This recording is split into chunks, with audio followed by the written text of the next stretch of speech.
if you decided to want that which you desire so strongly that it prepares you past your fears, that you experience the fear, as the one book says, feel the fear and do it anyway, what would your life be like?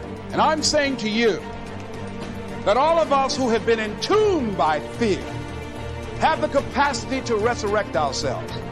What's one of the ways to get started? Some of us need somebody to hold our hands.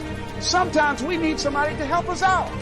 Be willing to say, I don't know. Be willing to reach out. Be willing to get some assistance to take you to the next level. Of what great athlete? You never expect boxers to make profound statements. I think it was Joe Frazier who said this one. He says, all of us are like the blind man at some point in our lives standing on the corner, waiting for somebody to lead us across. So all of us at some point in our lives need some help, need someone to reach out to us, to throw out the lifeline, to help us go across some treacherous waters that we couldn't navigate by ourselves.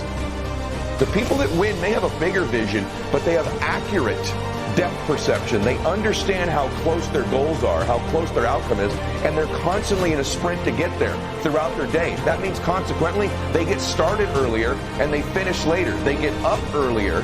Throughout the day, they're in a bigger hurry to get to the places they need to be because the finish line in their mind is so much closer.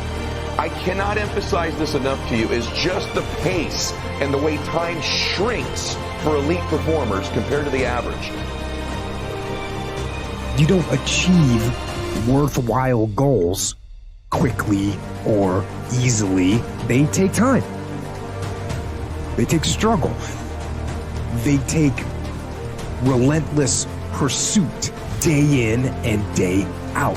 That's what it takes.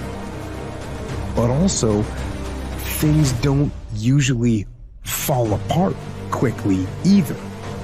At least at first, it's a slow process. A little slip here, a little setback over there, a little wearing down of discipline and will over time.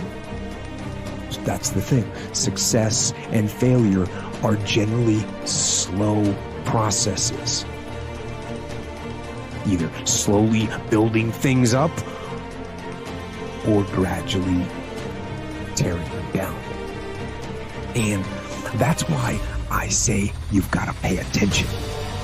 You have to watch. You have to watch every single second.